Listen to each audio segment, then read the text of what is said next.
ওরকম শাড়ি তোমার কত আছে? একটা শাড়ি না হয় নাই নিলে। এই কোথায় যাচ্ছিস? মনে হয় বাজারঘাট ভালোই করেছিস। হাতে তো দেখছি বড় ব্যাগ আছে। কি কি বাজার করেছিস এক্ষুনি দিয়ে দে আমাকে। দে বলছি, ব্যাগটা দে দে। না, আমি দেবো না। না, দে আগে, দে বলছি। রাস্তায় একটা একা মেয়ে মানুষ পেয়ে ব্যাগ নিয়ে পালালো। এই নে নে, এই নে। নমস্কার বন্ধুরা, আবারও আমার ভিডিওতে তোমাদের সবাইকে ওয়েলকাম জানাই। বন্ধুরা, এখানে সকাল সকাল রিয়া আর তার বৌদি দুজনে মিলে বাজার করতে গিয়েছিল। তারা বাজার থেকে সব কিছু কিনে নিয়ে বাসায় চলে যাচ্ছে। তো চলো আমরাও দেখতে থাকি, ভিডিওটা স্কিপ না করে। ও বৌদি, জোরে হাঁটো না, এত দেরি করছো কেন? অনেক বেলা হয়েছে। ওহ রিয়া, আমি তো ভাবছি ওই শাড়িটার কথা। ওই শাড়িটা না অনেক সুন্দর হতো, কিন্তু টাকার জন্য নিতে পারলাম না। তুমি এখনো ওটা নিয়েই চিন্তা করছো? বাদ দাও তো, ওরকম শাড়ি তোমার কত আছে? একটা শাড়ি না হয় নাই নিলে। অন্য যে জিনিসপত্রগুলো নিয়েছো সেগুলো তো অনেক সুন্দর হয়েছে, একটা জিনিসও খারাপ হয়নি, আর বেশ সস্তায় নিয়েছি, তাই না বলো বৌদি? তা অবশ্য নিয়েছি, কিন্তু ওই শাড়িটা হলে আমার ভালোই হতো আর কি। খুব সুন্দর কালার ছিল ওটার, আগে থেকে দেখলেই নিয়ে নিতাম, কিন্তু ওই যে সব জিনিসপত্র কেনার পরে যেই দেখছি, এজন্যই আর নেওয়া হলো না। শোনো বৌদি, অনেক বেলা হয়েছে, এখন এসব টেনশন মাথা থেকে বের করে দাও, দিয়ে চলো বাড়ির দিকে যাই। বাড়িতে তো এখন কেউ নেই, দাদাও মাঠে গিয়েছে, আর বাচ্চাগুলোই একা আছে। চলো আমরা তাড়াতাড়ি করে বাড়ির দিকে যাই। ঠিক বলেছিস রিয়া, আয় আয়, অনেক বেলা হয়ে গিয়েছে, পা চালিয়ে হাঁটতে হবে। এই ব্যাগগুলো তুই একা পারবি? আমার কাছে দে, আমিও নিই। না না বৌদি, আমি পারবো, তুমি চলো, আমার কোনো অসুবিধা হচ্ছে না। বন্ধুরা, তারপর তো রিয়া আর তার বৌদি দ্রুত পা চালিয়ে বাড়ির দিকে যেতে থাকে। কিন্তু রিয়ার বৌদির খুব পায়ে ব্যথা করছিল, ও তো ভালো করে হাঁটতেই পারছিল না। এ রিয়া, রিয়া রে, শোন শোন। কি হলো বৌদি, আবার তোমার কি হয়েছে? শোন না বোন, আমার খুব পাটা ব্যথা করছে, আমি অত জোরে জোরে আর হাঁটতে পারছি না। তুই একটা কাজ কর, এই ব্যাগটা আমার কাছে দিয়ে তাড়াতাড়ি করে বাড়ির দিকে যা, আমি একটু পরে আসছি। বাচ্চাগুলো বাড়িতে একা আছে, কি করছে তার ঠিক নেই, ওদেরও তো দেখভাল করতে হবে। তুই যা, আমার কাছে ব্যাগটা দিয়ে যা, আমি ধীরে সুস্থে আস্তে আস্তে যাব, তুই আগে যা বাড়ির দিকে। ওকে, নো প্রবলেম, আমি তো একাই যেতে পারবো। নাও এখন এই ব্যাগটা তুমি নাও, আমি তাড়াতাড়ি করে বাড়ি যাই। বন্ধুরা, তারপর রিয়া ওর বৌদির কাছে ব্যাগটা দিয়ে বাড়ির দিকে চলে যায়। তুমি আস্তে আস্তে এসো বৌদি, কোনো সমস্যা নেই, আমি গিয়ে বাচ্চাদের খেয়াল রাখছি। রিয়া তুই যা রে বোন, আমিও আসছি, সাবধানে যাস কিন্তু। চলো আমিও আস্তে আস্তে হাঁটা শুরু করি, রিয়াকে তো পাঠিয়ে দিয়েছি, এখন আমাকেও তো বাড়ি যেতে হবে নাকি। আর এখানে তো রিয়ার দাদা গরুর জন্য ঘাস কেটে বাড়ি নিয়ে আসছিল, আর আস্তে আস্তে দেখতে পেল যে রিয়ার বৌদি ব্যাগ নিয়ে বাজার থেকে আসছে।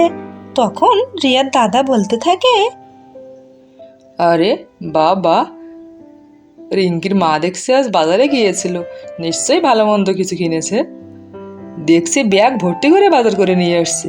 ওই ব্যাগে তো আর সবজি ডাল থাকবে না, থাকবে কাপড় চোপড়, কসমেটিক্স এসব। আজকে চলো রিঙ্কির মায়ের সাথে একটু মজা করা যাক, রিঙ্কির মাকে একটু ভয় দেখাবো। কিন্তু কি করে ভয় দেখাবো? রিঙ্কির মা তো খুব সাহসী মহিলা। চলো আমি একটা গামছা মুখে বেঁধে নিই, নিয়ে একটু চোর হয়ে ওর মায়ের কাছে যাব, দেখে কি রিয়াকশন হয়। আমি আমি এই ঘাসগুলোকে এখানেই রেখে দেই, পরে যাবার পথে ধবলের জন্য নিয়ে যাব। চলো এখানেই রাখি, এখানেই। ওই তো রেখে দিয়েছি। এখন এই গামছাটা আমি আমার মুখে ভালো করে জড়িয়ে নিই, তাহলে রিঙ্কির মা আমাকে চিনতে পারবে না। বেশ মজা হবে আজ। আর একটু আছে, এই তো প্রায় এসে গিয়েছি, কিন্তু আমার যে জলের তেষ্টা পেয়েছে, বুকটা পুরো ফেটে যাচ্ছে জল খাওয়ার জন্য।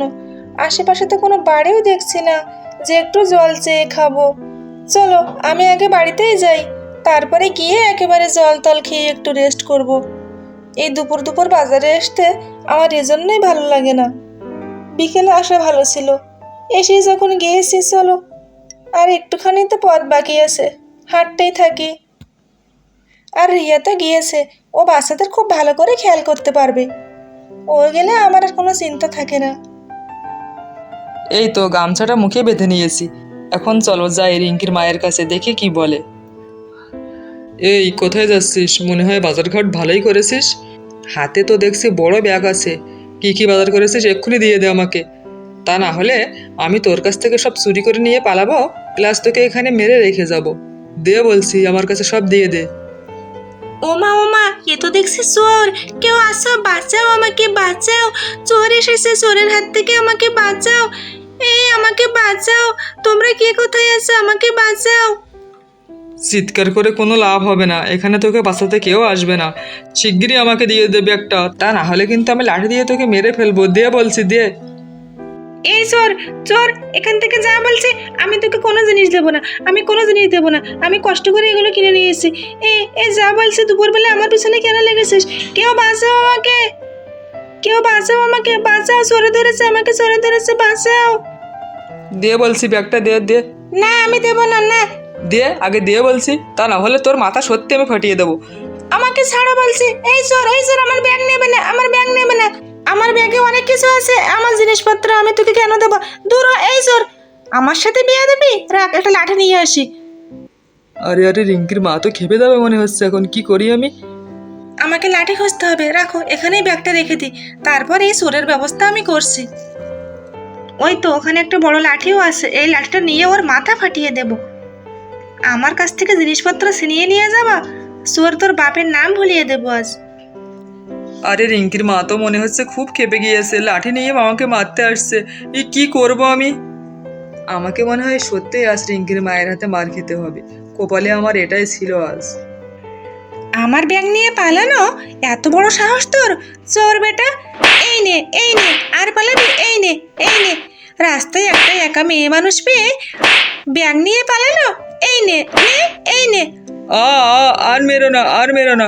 নে, নে, এই নে, ব্যাগ নিয়ে পালা, এই নে! খুব লাগছে। আর মেরো না, আর মেরো না। পড়ে গেলেও কি হবে, তোর আজকে রক্ষে নেই। এই নে, নে! আমার ব্যাগ নিয়ে পালানো? আমি কত কষ্ট করে জিনিসপত্র নিয়েছি। আর মেরো না, আরে আরে, আর আমাকে আর মেরো না। আমি রিঙ্কির বাবা, রিঙ্কির মা শোনো, আমি রিঙ্কির বাবা। আরে আমি তো এই রিঙ্কির বাবার কথা শুনতে পাচ্ছি। রিঙ্কির বাবা মানে? তাই তো, ওই তো মুখটা দেখা যাচ্ছে, এ তো রিঙ্কির বাবা। আরে তুমি এখানে এসেছো? বলছি বলছি, সব বলছি। যা মারটা না দিয়েছো তুমি! এই দেখো, দেখতে পাচ্ছ আমি রিঙ্কির বাবা। আমি তো তোমার সঙ্গে একটু মজা করছিলাম। আসলে আমি এই পথ দিয়ে ধবলের জন্য ঘাস নিয়ে ফিরছিলাম, তো দেখলাম যে তুমি বাজার করে আসছো, পাশে কেউ নেই, একা আছো, তাই ভাবছিলাম একটু মজা করা যাক। কিন্তু আমি তো বুঝতে পারিনি যে আমার টাকায় কেনা খাবার খেয়ে তুমি এত গায়ে শক্তি বাঁধিয়েছো আর আমাকেই শেষে পিটানি দিলে। সি সি সি সি, রিঙ্কির বাবা, এগুলো আমি কি শুনছি? আমার সাথে এমনটা তুমি করতে পারলে? তাহলে আমি মেরেছি, বেশ করেছি। কেন আমার সঙ্গে এসব করতে আসলে? সেটা তো আমি এখন হাড়ে হাড়ে টের পাচ্ছি। কি মারটা না দিয়েছো, আমার হাত পা পুরো ব্যথা ব্যথা হয়ে গিয়েছে। অনেক হয়েছে, আর না, এখনই লাঠি ফাটি ফেলে চলো বাড়ির দিকে যাই। বাচ্চাগুলো বাড়িতে একা আছে। আসলে রিয়া আর আমি একসাথে বাজারে গিয়েছিলাম, তো আমার পা ব্যথা করছিল বলে রিয়াকে আমি আগে বাড়ি পাঠিয়ে দিয়েছি, দিয়ে আমি আস্তে আস্তে যাচ্ছিলাম, আর তার ভিতরে তুমি চলে আসলে মার খেতে।